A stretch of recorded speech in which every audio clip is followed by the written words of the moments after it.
하나님 말씀 사도행전 11장 1절에서 18절입니다. 사도행전 11장 1절에서 18절.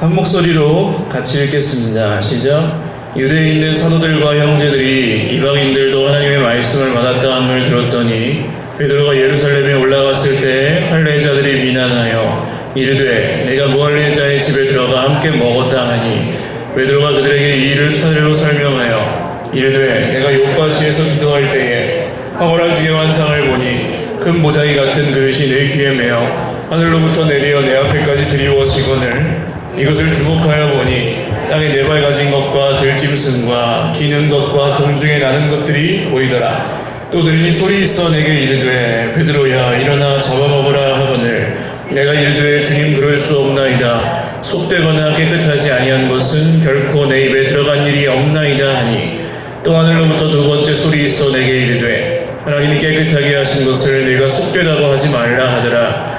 이런 일이 세 번 있은 후에 모든 것이 다시 하늘로 끌려 올라가더라.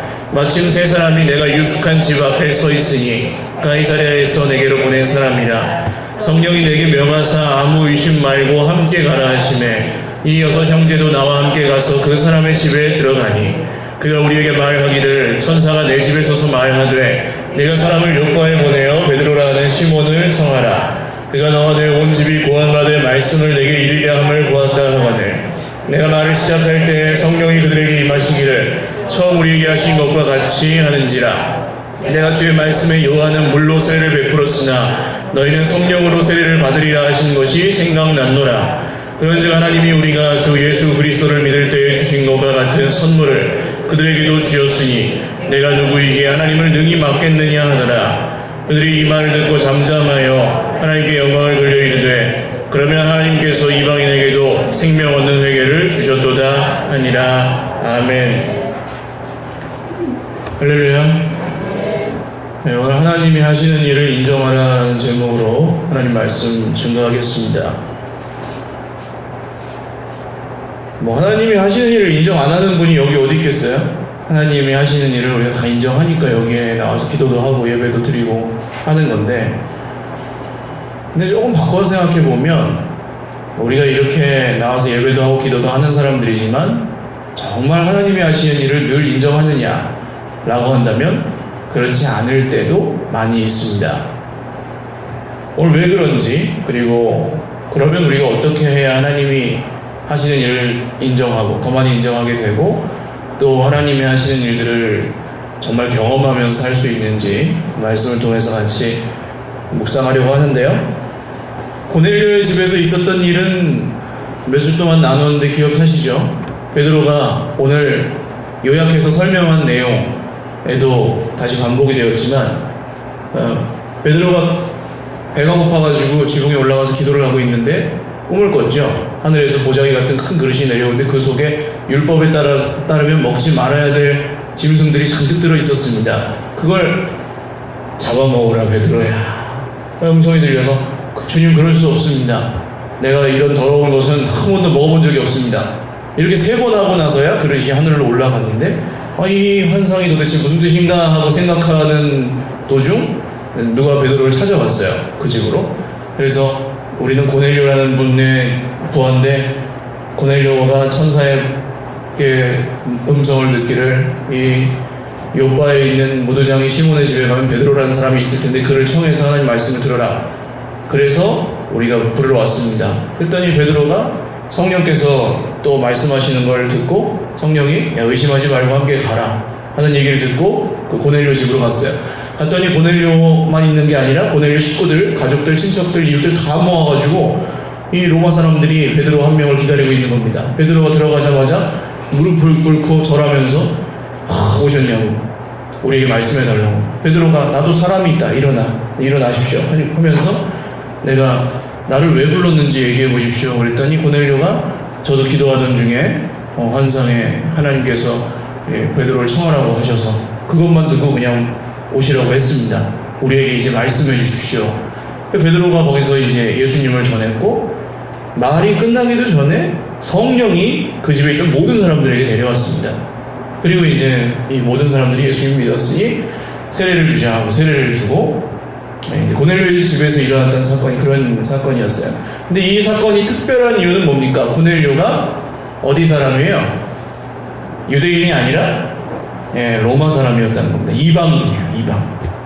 이방인에게 이렇게 막 세례를 주고 하나님 성령이 내린 일이 없었습니다. 이전에, 그 전에는. 그래서 이 일이 특별한 일이었고요. 이 일을 예루살렘에 있는 사람들이 듣게 됐습니다. 난리가 났어요. 왜냐하면 유대인들은 이방인들을 율법에 따라서 상종하지 않고 하나님의 백성이 될 수 없다고 믿었어요. 그래서 베드로를 비판하죠. 3절을 보시면 네가 무할례자의 집에 들어가서 함께 먹었다. 근데 이 베드로를 비판하고 있는 사람들이 어떤 사람들인지가 중요합니다. 이 사람들은 대제사장이나 바리새인 같은 유대교인들이 아닙니다. 이 사람들은 예수님을 믿었지만 여전히 율법과 유대인의 정체성을 중요하게 생각하는 그리스도인들이었어요. 그러니까 교회 안에 있는 사람들입니까? 밖에 있는 사람들입니까? 안에 있는 사람들이에요. 분명히 사도행전 2장에 성령께서 임하셨을 때 어떤 일이 일어났죠? 각각 다른 말로 말하는데 내용은 다 똑같았어요. 하나님의 큰 일을 말함을 듣는도다 그랬죠. 그래서 사람들이 흩어졌습니까? 모였습니까? 모였죠. 성령께서 역사하시니까 각각 다른 말로 하는데 모였어요. 그게 이제 바벨탑, 구약의 바벨탑 사건하고 짝을 이룬다고 말씀드렸었죠. 바벨탑에서는 성령이 자 우리가 내려가서 혼잡하게 하자 해서 언어를 다르게 하니까 사람들이 모였어요? 흩어졌어요? 흩어졌어요. 그렇게 흩어졌던 사람들이 성령의 역사가 일어나니까 다시 모인 겁니다. 근데 그렇게 모여서 만들어진 교회에 또다시 분열이 일어나는 거예요. 지금 성령이 역사하시는데, 성령이 역사하셔서 교회가 만들어졌는데 또다시 분열이 일어나요. 이게 이상하죠. 성령이 역사하셔서 만들어졌으면 계속돼야지 왜 분열이 일어나냐고요. 그 이유가 이제 오늘 말씀에 조금 이따도 나옵니다만, 지금 뭐 잠깐 얘기 나왔으니까 말씀드리면, 성령의 다스림을 계속해서 따르지 않으면 교회는 교회 될 수가 없습니다. 그러니까 한 번만 따르고 예수 믿을 때 한 번만 내가 예수님을 구주로 영접합니다. 그때만 성령을 따르고 사는 건 내 맘대로 산다. 교회를 이룰 수가 없다는 얘기예요. 그래서 그렇습니다. 하나님이 실수하시는 게 아니고 성령의 인도하심은 한 번만 따르고 끝나는 게 아니라 계속 따라야 된다는 얘기가 여기 나오는 거죠. 근데 그럴 수밖에 없었던 이유도 있어요.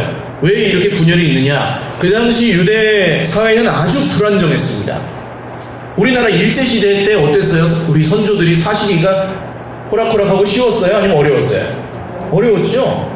먹고 살기가 좋았어요? 안 좋았어요? 안 좋았죠? 집에 있는 녹글은 뭐 다 총알 맞는다고 다 가져가고, 다 그냥 곡식 거두면 종자까지 다 수탈해버리고, 그런 시대였잖아요.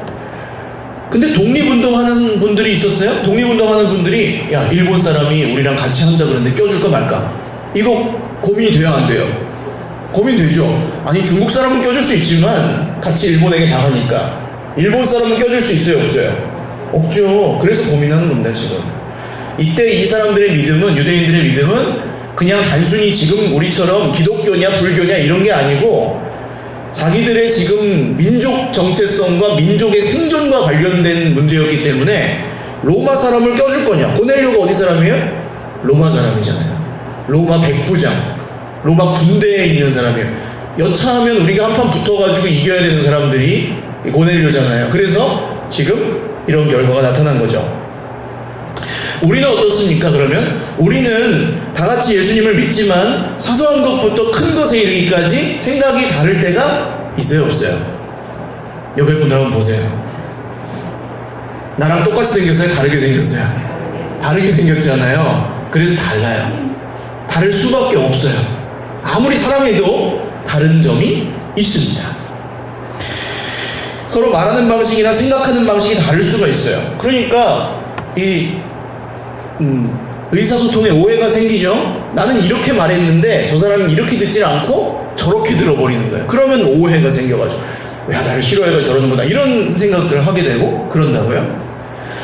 결혼해 보신 분들은 아실 거예요. 이 집에서는 그냥 당연한 일이 저 집에서는 당연하지 않은 이상한 그런 일일 수 있어요. 뭐 좀 수위가 낮은 걸로 예를 들면 이 집은 아침을 꼭 먹어야 돼요. 밥에 국, 반찬 5가지 해갖고 꼭 먹어야 되는 집. 이 집은 그냥 빵 먹거나 우유 한 잔 마시거나 안 먹거나. 그럼 두 집 남자 여자가 결혼했어요. 어떤 일이 일어날까요? 처음에 만약에 이쪽이 여자다. 아침을 차려요 안 차려요? 안 차려요. 이쪽이 남자다. 그래서 안 차려요. 그럼 이 사람은요? 남자든 여자든 자기가 밥을 먹어야 되잖아요. 그러니까 문제가 생기는 거예요. 잘못한 사람이 있어요 없어요? 없어요. 그냥 이렇게 살던 사람이고 그렇게 살던 사람인데 만난 것 뿐이에요. 근데 문제는 생긴다는 거예요. 달라서. 민족과 민족이 아니라 서로 다르게 자란 두 집안과 두 사람만 만나도 이런 어려움이 생길 수가 있습니다. 뭐 우리는 다 다르니까 정치의 관점도 다를 수 있고 또 자녀 교육에 대한 생각도 다를 수 있고 경제관념, 돈에 대한 생각도 돈을 어떻게 쓰는가, 돈을 쓰는 방식, 뭐에다 쓰는가 이런 것도 다를 수 있고요. 교회 안에서는요, 가정에서뿐만이 아니라 교회 안에서는요, 교회가 뭐냐라는 생각 다 똑같지 않아요. 성경 안에는 교회에 대한 그림이 많이 있는데 물론 그게 하나로 모아지긴 하지만 우리가 겪어온 교회로부터 학습한 것들 그게 이제 좀 달라요. 서로 생각이.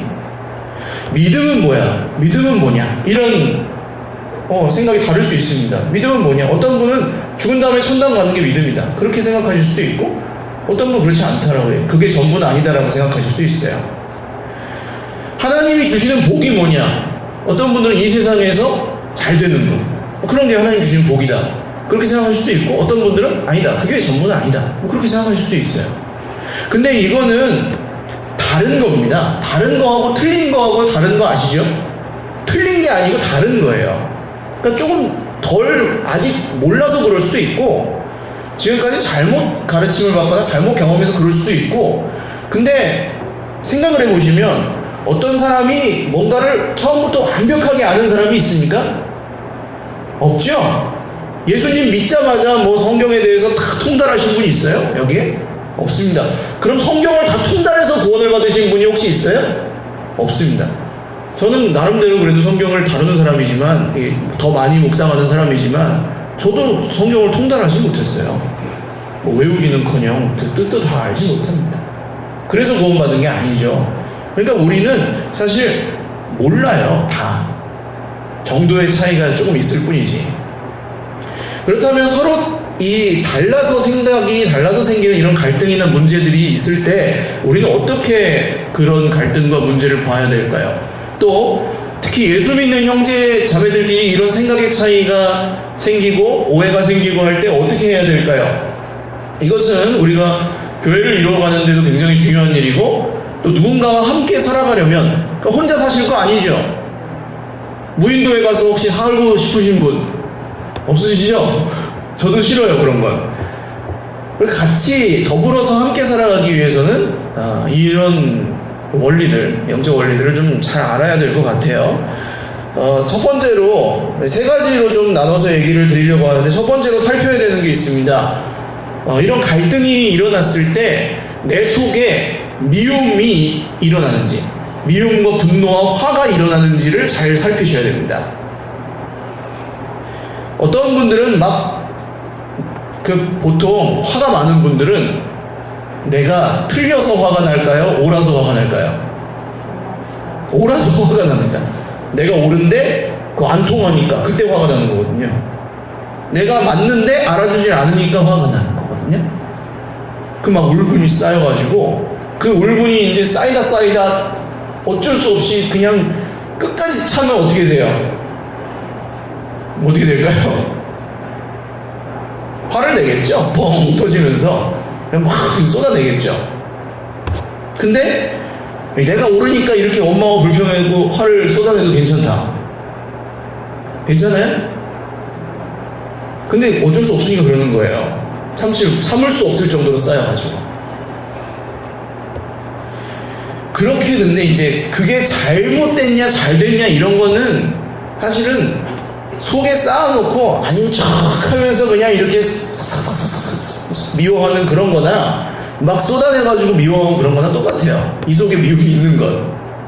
그러니까 뭐가 잘못됐냐를 보시기보다는 그렇게 해가지고 결과가 어떻냐를 보는 게 우리한테 좀 더 도움이 될 것 같은데요. 그렇게 막 쏟아내고 해가지고 변하고 좋아지나요? 보통?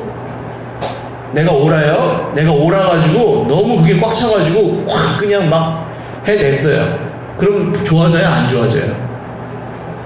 이상하게 그러면 좋아져야 되는데 안 좋아집니다. 대부분의 경우에 갈등이 더 심해지고요. 오히려 하나님의 일을 도움을 줄까요? 아니면 방해할까요? 방해합니다. 어떻게 그렇게 잘하세요? 오늘 할레파 형제들이 베드로에게 어떻게 합니까? 오자마자 3절에 나오나요? 뭐라고 합니까? 네, 2절에 나오네요. 할례자들이 뭘 해요?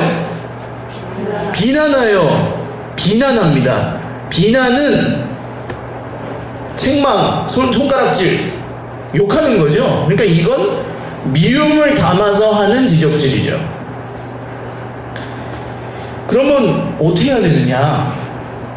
미움과 분노가 내 속에 있는 게 확실히 보일 때가 있어요. 하나님께서 나에게 은혜를 주시면 내 속에 이런 게 있는 게 보일 때가 있습니다. 그게 안 보이면 그냥 어쩔 수 없어요. 그냥 해야죠. 뭐 어떻게 해요? 무조건 참을 수도 없고. 근데 보일 때가 있습니다. 보이게 하실 때가 있어요. 지금일 수도 있고 나중일 수도 있고 그런 때가 있을 수도 있고 또 모를 때가 있을 수도 있는데 하나님이 적어도 보이게 하실 때가 있습니다. 이 속에 미움과 분노와 화가 있다는 게.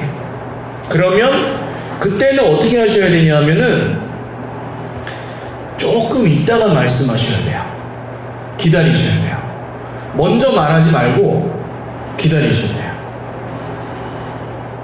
조금 잠깐만 기다리면 어떻게 될까요? 5분만 기다리면 어떻게 될까요? 5분 전에 얘기한 것보다는 결과가 훨씬 나아요. 막 이렇게 뻗칠 때 얘기한 것보다는. 그래서 기다리라고 말씀드리는 거예요. 그러니까 미워하지 않고 대화가 될 수 있는 정도만이라도 잠깐 기다려야 됩니다. 만약에 이 말씀을 들으면 어떤 분이 아니 사람이 감정이 있고 억울할 수도 있고 화를 낼 수도 있고 그런 거죠. 어떻게 그럴 때 다 이렇게 기다립니까? 라고 생각하신다면 어떻게 될까요? 그런 문제가 생길 때마다 어떻게 될까요? 내 성질대로 다 하면 예수님을 믿는 사람이라고 생각하지 않겠죠? 나를 대하는 사람들이.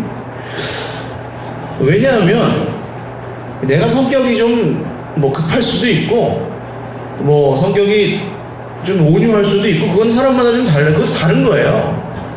근데 성격이 막 이렇게 좀 겉으로 착하다고 해서 다 착한 것도 아니잖아요. 우리가 다 알다시피 그냥 뭐 이렇게 드러내고 불편한 걸 싫어하는 성격인 거지 뭐 속 사람이 그렇게 선하고 그래서 그런 건 아닌 경우도 많고요.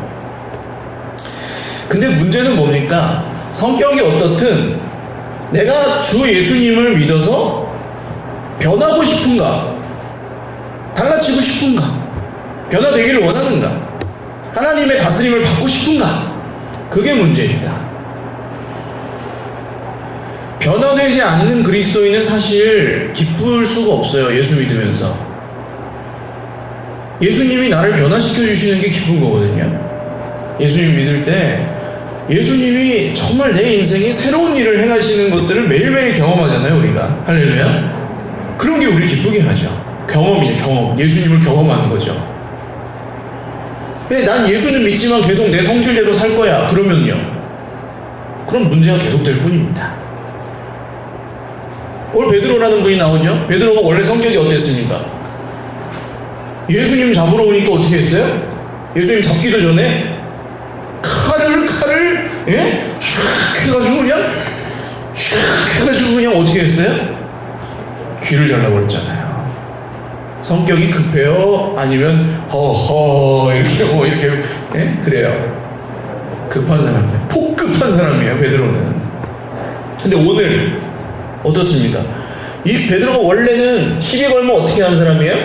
칼 뽑아서 귀 잘라버린 사람인데 오늘 시비 거는 사람들이 있는데 어떻게 됐어요? 똑같이 해요? 4절 읽겠습니다. 시작. 베드로가 그들에게 이 일을 차례로 설명하여. 베드로가 대단하다는 얘기를 하려고 하는 게 아닙니다. 베드로가 변했습니까? 안 변했습니까? 변했죠. 할렐루야. 이게 누가 하신 일이라는 거예요? 예, 성령이 하신 일이에요. 하나님이 하신 일을 인정하는 겁니다. 하나님이 나에게 하신 일을 인정하고 받아들이면 변해요, 안 변해요?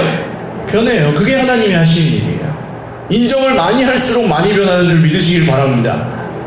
내가 변하면 내 옆에 있는 사람도 반드시 변하는 줄 믿으시길 바랍니다. 그런 거죠.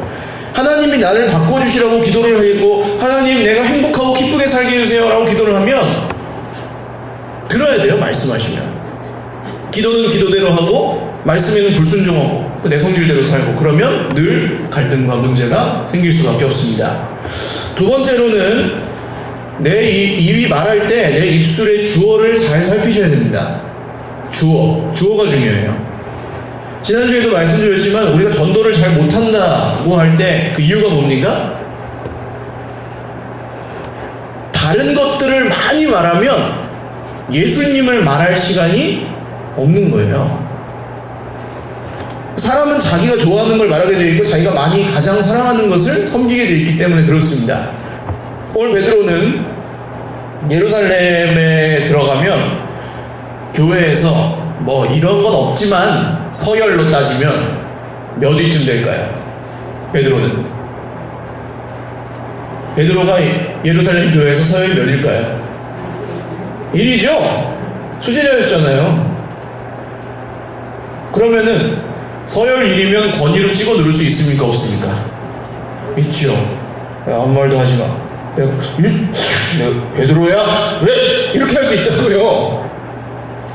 그런데 그냥 담담히 하나님이 자기에게 하신 일과 하나님이 그 이방인 고넬료 집에서 하신 일을 그냥 이 시비 걸고 막 손가락질하면서 대드는 사람들에게 잠잠히 설명해요. 미워하지 않죠. 권위로 찍어 누르지 않죠. 화내지 않죠. 좀 특별해요. 그러니까 성경의 사람들은 세상 사람들이 하듯이 하지 않아요. 성경에서 우리가 배워야 될 게 뭡니까? 베드로가 막 뭘 했더니 막 기적이 일어났다 이런 겁니까? 아니에요. 이 사람들이 어떻게 변하는지를 보셔야 돼요. 그리고 그 일이 우리에게도 일어나기를 소원하셔야 되고 원하셔야 돼요. 그게 기적이에요. 성령의 다스림을 받는 사람은 이렇게 된다니까요. 이런 분들의 삶에는 향기가 납니다. 누구의 향기요? 낯선 남자의 향기. 예수님의 향기가 납니다. 누가 알아주든 알아주지 않든, 누가 손가락질을 하든 칭찬을 하든 누구처럼 살아요? 예수님처럼 살아요. 할렐루야. 알아주기를 바래가지고 예수님처럼 살면 어떻게 될까요? 예수님처럼 못 살게 됩니다. 그거 알아주길 바래서 하는 게 아니에요. 예수님처럼 사는 거. 그냥 그렇게 살면 사람들이 내가 애써 막 이렇게 어필하지 않아도 알아요. 야, 저 사람 뭔가 좀 다르구나. 그러면은 전도가 어떻게 될까요? 전도가 저절로 되는 줄 믿으시길 바랍니다. 그게 삶으로 전도하는 거죠. 우리가 그렇게 원하는, 좋아하는. 여러분, 우리가 예수님처럼 살면 사람들이 좋아할까요? 싫어할까요? 제가 예수님 같으면 우리 성도님들이 좋아하실까요? 싫어하실까요? 좋아하시죠? 그러면은 예수님 같은 사람이 가는 곳에는 싸움이 일어날까요? 평화가 임할까요? 평화가 임하겠죠? 그 예수님 같은 분은 자기 스트레스를 못 이겨가지고 막 화가 늘 가득 차 있을까요? 아니면 늘 마음이 내 영혼 평안해 그럴까요? 평안이 가득하겠죠. 할렐루야. 뭐가 좋으세요 그러면? 그럼 예수님처럼 사는 게 저와 여러분의 소원 되실 수 있기를 주님의 이름으로 축원합니다. 오늘 베드로처럼 싸움을 아예 그냥 적을 만들지 않아 버리는 거예요. 예수님이니까. 어떻게 해야 되는가? 한번 따라 하십시오. 주어를 바꾸라. 주어를 바꾸셔야 됩니다. 오늘 베드로를 공격하는 사람들이 말하는 건 주어가 누구예요? 아까 보세요. 4절입니까? 4절에 뭐라고 해요? 3절이네요. 3절에 뭐라고 그랬습니까? 이르되 누가요? 누가? 네가 주어가 누구예요? 너예요. 너 베드로. 네가 그따위로 하면서 무슨 사도야? 이렇게 꾸짖는 거잖아요. 너 때문이야. 너 때문이야. 예? 너 때문이야 하는 사람은 누가 하나님일까요? 그 순간에 너가 하나님인 거예요. 너 때문이야. 나 때문이야 하는 사람은 내가 하나님인 거. 혹시 내가 남 얘기를 너무 많이 해가지고 힘들다 그러시는 분이 있다면, 혹시 내가 남 탓을 너무 많이 해가지고 힘들다, 하루 종일 그 사람 생각밖에 안 나, 원망 불평, 그런 분이 혹시 계시다면 그냥 속는 셈 치고 한번 순종해 보시길 바랍니다. 뭘 순종하셔야 되냐? 너 때문이야, 그 사람 때문이야 라는 말을 하지 마셔야 돼요. 말만 안 하셔도, 좀 덜 하셔도, 너 때문이야, 그 사람 때문이야, 나 때문이야, 이 말만 좀 덜 하셔도 하나님이 하시는 일이 그 다음에 보이게 되는 줄 믿으시기를 바랍니다. 왜냐하면 너 때문이야에 가려가지고 하나님이 하시는 일이 안 보이는 거예요. 자, 이게 원리가 있습니다. 너 때문이야, 이게 손이 될까 모르겠네. 너 때문이야.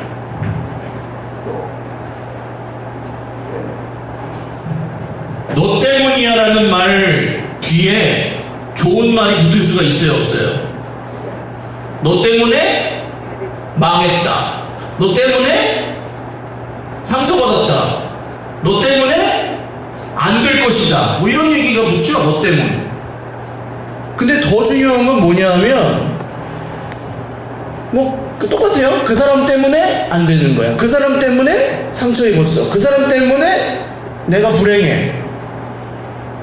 똑같아요. 이 말 자체가 괄호에서 그 뒤에 뭘 쓰냐 하면은, 그래서 하나님도 해결할 수 없는 문제가 생겼어, 너 때문에.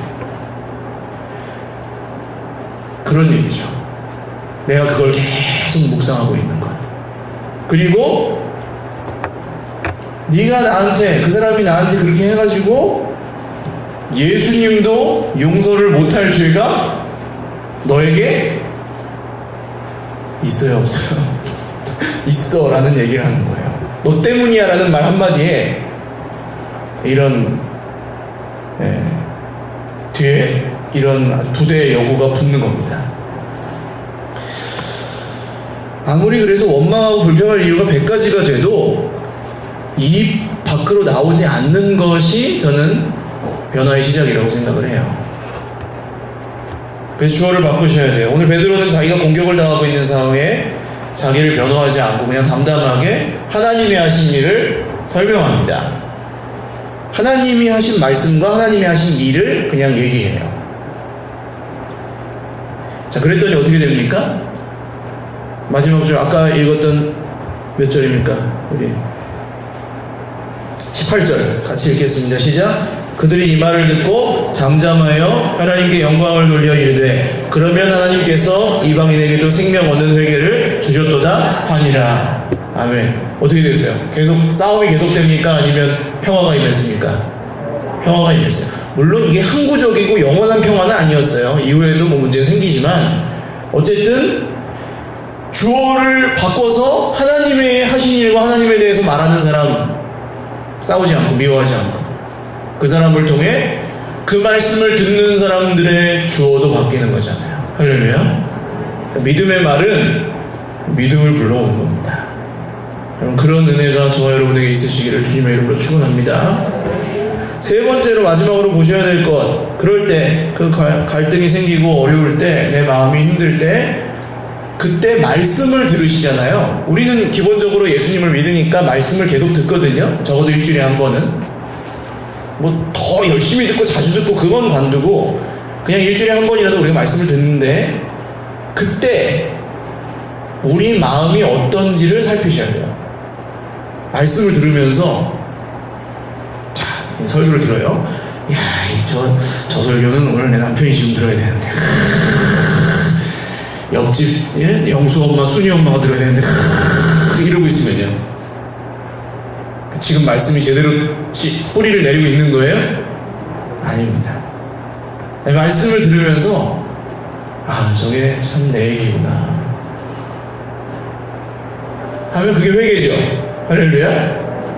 아, 내 얘기구나. 나에게 하시는 말씀이구나. 주님 죄송합니다. 바꾸겠습니다. 자존심 상하지만 바꾸겠습니다. 힘들겠지만 바꾸겠습니다. 주님 도와주십시오. 제가 그래서 힘들었군요. 주님 도와주십시오. 이렇게 가야죠. 말씀을 들을 때. 근데 막 이런 갈등과 위기와 문제와 공격당하고 막 공격하고 그런 상황에서는 우리 마음이 그렇게 순순히 듣지는 않아요. 말씀을 보시면 뭐 너나 잘하세요 그렇게 반응할 때도 있고요. 그래서 말씀을 들을 때 내가 어떻게 반응하는지를 잘 살피셔야 됩니다. 오늘 베드로가 이렇게 하나님이 하신 일과 하나님의 일을 전했을 때, 말씀을 전했을 때 이 사람들이 잠잠해지죠. 그러니까 이분들은 사실 우리가 본받아야 돼요. 뭐 성경의 인물들은 다 우리가 본받을 필요는 없지만 이분들 지금 막 베드로한테 야, 너 때문이야 하다가 잠잠하여 하나님께 영광을 돌렸던 이분들 변했어요? 안 변했어요? 변했잖아요. 이게 아무나 하는 게 아닙니다, 여러분. 딱 거기서 이렇게 베드로가 딱 설명이 끝났을 때 아까 막 이렇게 해댔던 게 부끄러워요? 안 부끄러워요? 부끄러운 일이잖아요. 그러면 보통 사람이 그런 부끄러움을 무릅쓰고 우리가 잘못했습니다. 하나님이 하신 일을 믿겠습니다. 그렇게 할 수가 있어요? 그렇게 잘 안 해요. 승질 부리던 그대로 계속하지. 아무리 자기가 틀린 걸 알아도. 그게 인지상정이거든요.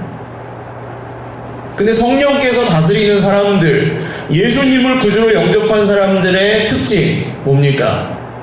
한번 따라해 주시죠. 성경이 말씀하시면 내가 아무리 오라도 바꾼다. 할렐루야. 그러니까 성경이 그렇게 말하면 바꿔야 돼요. 성경이 그렇게 말하면 바뀌는 거. 그게 성령이 다스리는 사람의 특징입니다. 성령이 다스리는 사람은 무슨 실수도 안 하고 죄도 안 지고 화도 안 내고 그런 거 아니에요. 화도 낼 수도 있고요. 분노도 할 수 있고요. 원망도 할 수 있고 불평할 때도 있는 거예요.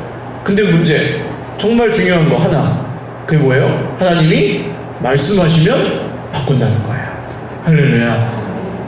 말씀을 들려주실 때, 말씀이 안 들릴 때는 그냥 뭐 귀가 닫혀있든 뭐 마음이 닫혀있든 그래서 뭐 안 들릴 때는 어쩔 수 없어요. 그때는 그냥 기다려야 될 것 같고요. 들릴 때는 바꾸실 수 있기를 주님의 이름으로 축원합니다. 성경에 이렇게 나옵니다 했을 때 거기서 아멘 하고 끝나실 수 있기를 주님의 이름으로 축원합니다. 그러니까 그건 저한테도 마찬가지예요. 제가 막 뭐 우기다가 성경에 이렇게 나오는데요, 목사님. 그래요? 죄송합니다. 이렇게 해야 된다고요. 내가 너보다 성경 더 잘 알아 이러지 말고 죄송합니다. 이렇게 해야 돼요. 자존심 상하는 게 아니에요. 하나님 앞에서 누가 자존심을 세울 수 있어요? 여러분, 성경이 이렇게 말씀하신다 할 때 여러분의 문제와 갈등과 자기 의와 자존심과 모든 것들이 거기서 아멘으로 끝나시는 축복이 있으시기를 주님의 이름으로 축원합니다. 그럼 평화가 임하는 거죠. 고넬료의 집에 임했던 구원이 어떤 것이겠습니까? 성령이 그 사람들에게 내리셨잖아요. 고넬료가 그 다음에도 자기 고집 부리며 살았겠습니까? 하나님 말씀하시면 아멘 하면서 살았겠죠. 할렐루야. 아멘 하면서 살면 너 때문이야 할 일이 줄어드는 줄 믿으시길 바랍니다. 문제 때문이야 하면서 살 일이 줄어드는 줄 믿으시길 바랍니다. 문제가 있어도 헤쳐나갈 힘을 주시는 줄 믿으시길 바랍니다. 믿을 구석이 없어도 헤쳐나갈 수 있는 힘을 주시는 줄 믿으시길 바랍니다. 하나님을 경외하는 사람들에게 복을 주시거든요. 하나님께 순종하는 사람들에게 복을 주시거든요. 왜 그러면 우리가 이렇게 어려운 길을 택하고 가야 되는가? 물론 복을 다 받지만, 결국은 복을 받지만, 이 지금 주어를 내 갈등이 있고 위기가 있을 때 그렇게 막 급한 상황에 내 입에 주어를 봐야 되고 내 마음에 미움이 있는지 봐야 되고 또 뭐 말씀을 들을 때 내가 어떻게 반응하는지 봐야 되고 이런 막 되게 힘든 일을 왜 해야 되는가? 여러분, 우리를 구원하신 누가 그렇게 하셨어요? 예수. 예수님은 화를 내실 때가 있었죠. 성전에서 장사하는 사람들 뒤집어 엎을 때, 진짜 말 안 통하는 바리새인들하고 대화할 때. 그러나 미워하지 않으세요. 잘 보시면 성경을. 귀를 잘랐잖아요. 베드로가 잡으러 온 사람 어떻게 하세요? 예수님 거기서 귀를 붙여주시잖아요. 미워하지 않으신 거예요. 본디오 빌라도도 미워하지 않으세요. 예수님의 주어는 늘 하나님이세요. 겟세마네에서 뭐라고 기도하십니까? 나의 뜻대로 마시고 아버지의 뜻대로 하십시오. 할렐루야. 하나님 아버지께서 말씀하실 때 예수님 어떻게 하십니까? 십자가를 지시잖아요. 여러분, 우리가 오늘도 우리에게 예수님의 십자가가 필요한 이유, 예수 처음 믿을 때만 십자가가 필요합니까? 절대 아니에요. 우리는 십자가가 아니면 이렇게 살 수 없는 존재들입니다. 예수님의 십자가가 진짜 믿어져야 우리의 이 자존심과 자기의와 남 탓하는 것과 불평하는 것과 원망하는 것 이런 게 내려놔지지, 예수님의 십자가 없이 그런 걸 내 결심과 의지로 내려놓는다, 불가능합니다. 우리를 예수님이 어떻게 구원하셨는지 오늘 밤에 다시 한번 잘 묵상하시고, 이 복음이 땅끝까지 전해졌던 그 원리도 잘 묵상하시고, 오늘 예수님의 길을 따르는 저와 여러분 되시기를 주님의 이름으로 축원합니다. 우리 찬양 드리고 같이 기도하겠습니다. 우리 마음속에 있는 모든 우상들, 우리가 아는 것들도 있고 모르는 것들도 있습니다. 그러나 말씀하실 때 분명히 이런 우상들이 드러나요. 그때 우리가 자존심 지키고 그냥 고집 부리고 있느냐, 아니면 주님 앞에 부드러운 마음으로 나아가 기도하느냐, 여기에 오늘 이 모든 예배, 우리 키보드 좀 켜주세요.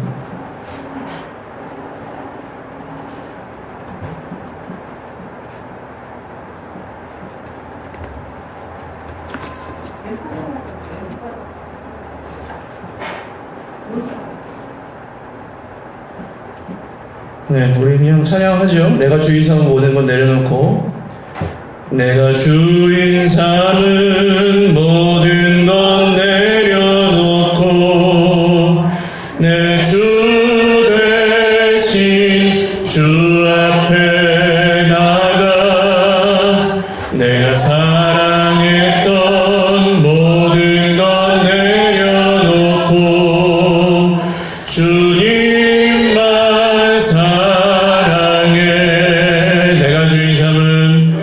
내가 주인 삼은 모든 건 내려놓고, 내 주 대신 주 앞에 나가, 내가 사랑했던 모든 건 내려놓고, 주님만 사랑해. 주 사랑 거친 풍랑에도 깊은 바다처럼 나를 잠잠케 해. 주 사랑 내 영혼의 반석, 그 사랑 위에 서리. 내가 주인 삼은 모든 것, 내가 주인 삼은 모든 것 내려놓고, 내 주 대신 주 앞에 나가, 내가 사랑했던 모든 것 내려놓고, 주님만 사랑해. 주 사랑 거친 풍랑에도 깊은 바다처럼 나를 잠잠케 해. 주 사랑 내 영혼의 반석, 그 사랑 위에 서리. 주 사랑 거친 풍랑에도 깊은 바다 함께 해 주사랑 내 영혼의 반석 그 사랑 위에 서리. 말씀 기억하면서 우리 같이 기도하겠습니다. 주님, 우리가 생각이 다르고 모습이 다르고 관점이 다르고 서로의 성격과 모든 것이 달라서 갈등이 생기고 위기가 생기고 어려움이 생길 때 오늘 말씀을 기억하게 하여 주옵소서. 우리의 마음을 잘 살피고 또 우리 입술을 살피며 우리가 말씀을 들을 때 어떻게 하는지 서로 잘 살피며 주님을 따르게 하여 주시옵소서. 하나님이 하시는 일들을 인정하게 하여 주시옵소서. 주님 찾고 기도하겠습니다. 주여, 주여, 주여.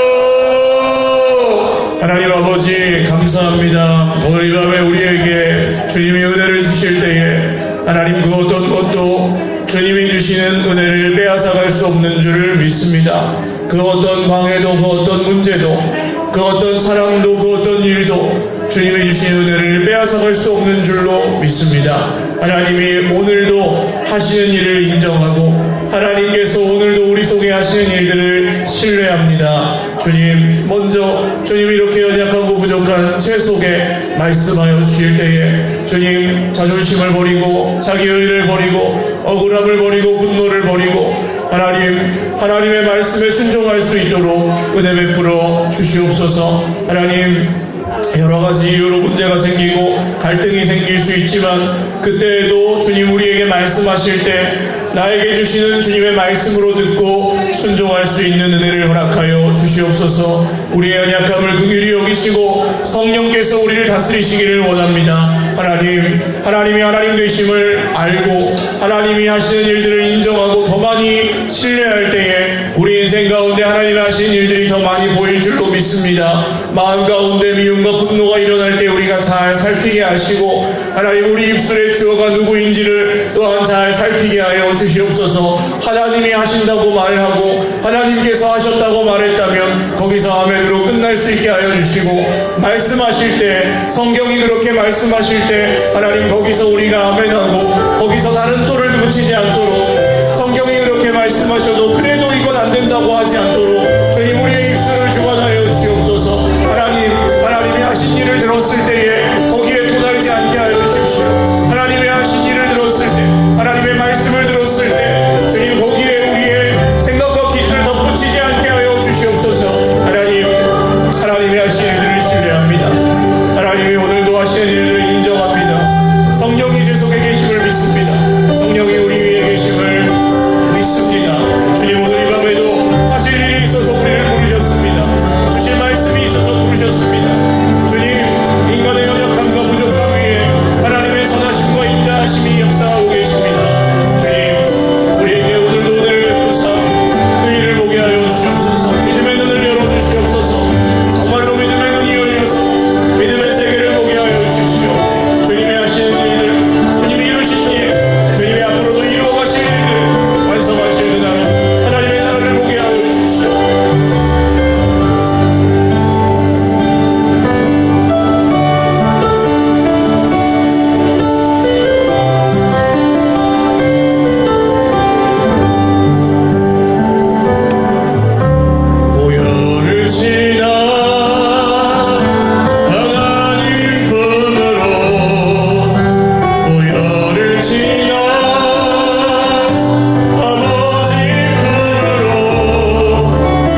생각이 한순간이라도 드셨어요? 안 드셨어요? 저도 그랬거든요. 있었습니다.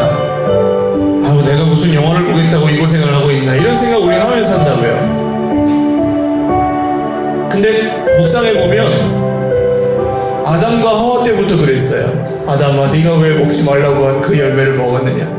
하나님이 내게 주신 여자가 먹으라고요. 저는 억울합니다.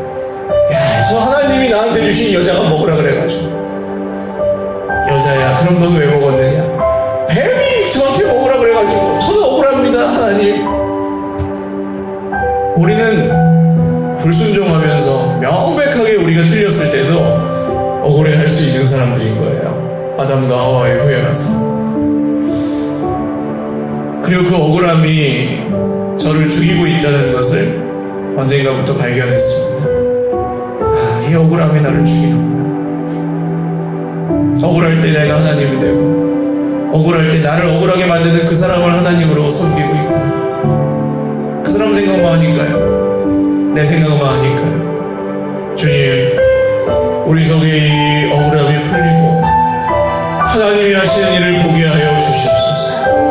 믿음의 눈을 열어주시고 우리 마음에 모든 쌓여있는 원망과 불평과 분노와 남 탓이, 하나님 탓이 주 예수님의 보혈로 깨끗게 되게 하여 주시옵소서.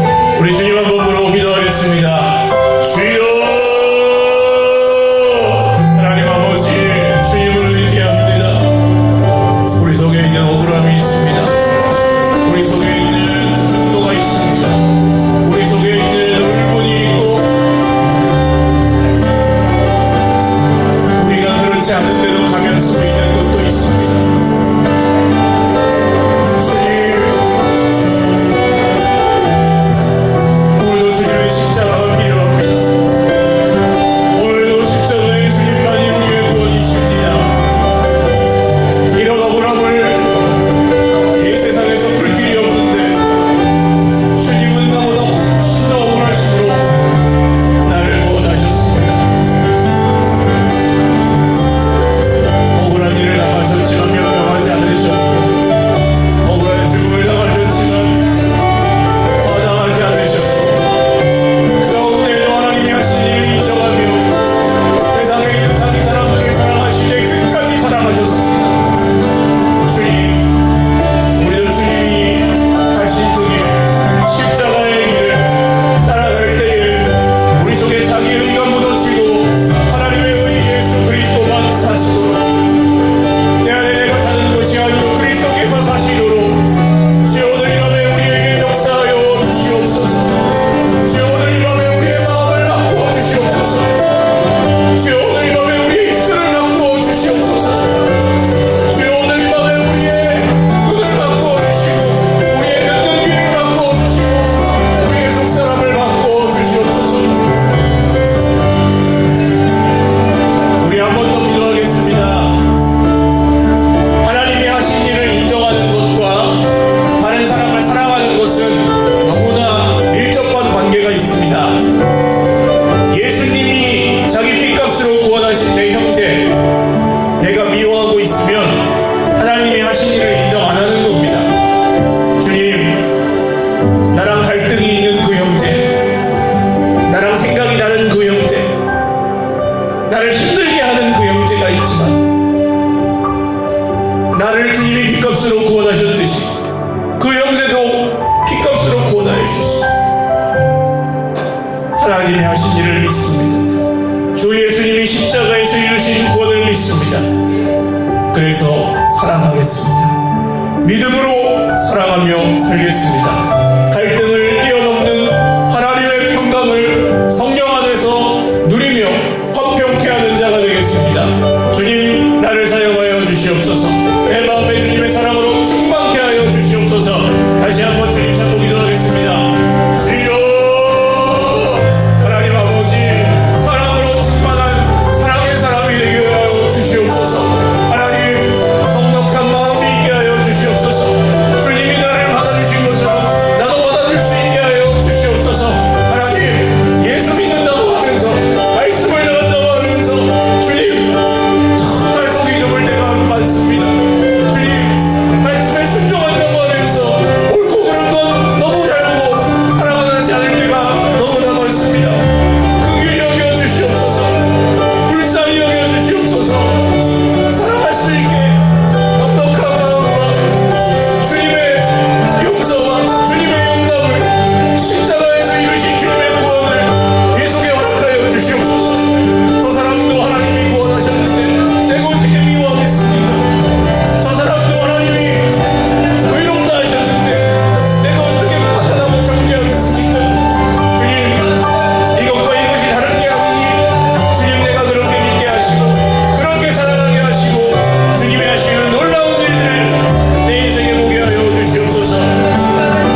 자책하시더라고요. 사랑하지 못하는 건 자책할 일은 아닙니다. 사랑을 받지 않은 사람은 사실 사랑을 할 수가 없어요. 그 세상에서도 그렇게 얘기하잖아요. 사랑받지 못하고 자랐는데 사랑을 하는 사람은 아주 굉장히 특별한 사람이고, 대부분의 우리 평범한 사람들은 받지 못하면 할 수가 없어요.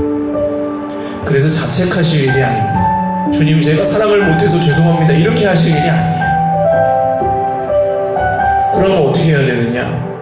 오늘 주님이 나를 얼마나 사랑하시는지 그거 한번 생각해 보시면 됩니다. 그래서 그 사랑이 믿어지면 우리가 사랑을 하려고 애를 쓰지 않아도 사랑을 할 수밖에 없습니다. 그 거대한 사랑을 우리가 받았는데, 그 위대한 사랑을 우리가 받았는데 어떻게 계속 화내고 있어요? 십자가에 죽으신 주님의 얼굴이 보이면 우리가 그 앞에서 억울하다고 하고 있겠어요? 사실 그럴 만한 큰 문제도 아니고,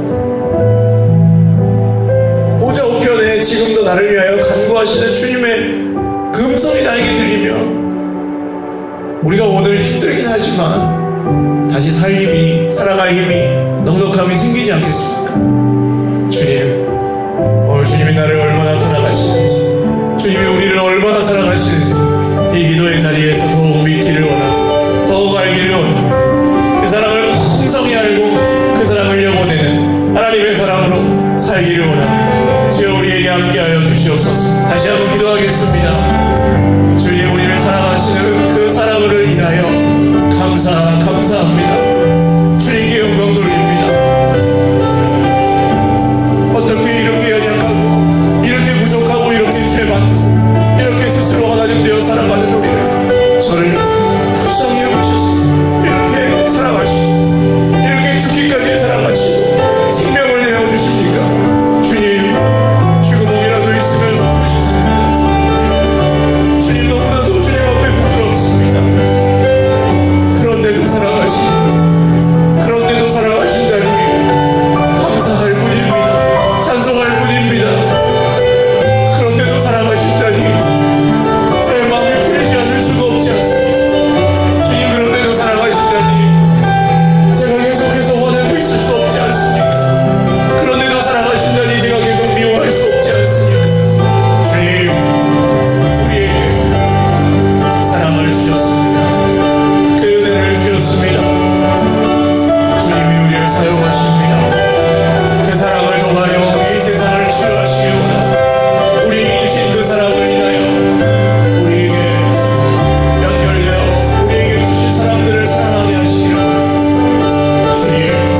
그렇게 묻지 않으시고 베드로야, 요한의 아들 시몬아, 네가 나를 사랑하느냐? 근데 이 구절이 붙었어요. 이 사람들보다 나를 더 사랑하느냐?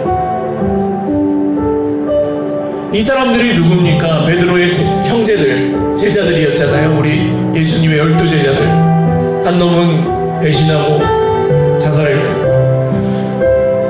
나머지 남은 사람들도 그리 훌륭하지 않았어요. 늘 싸웠습니다. 예수님이 이 사람들보다 나를 더 사랑하느냐는, 베드로가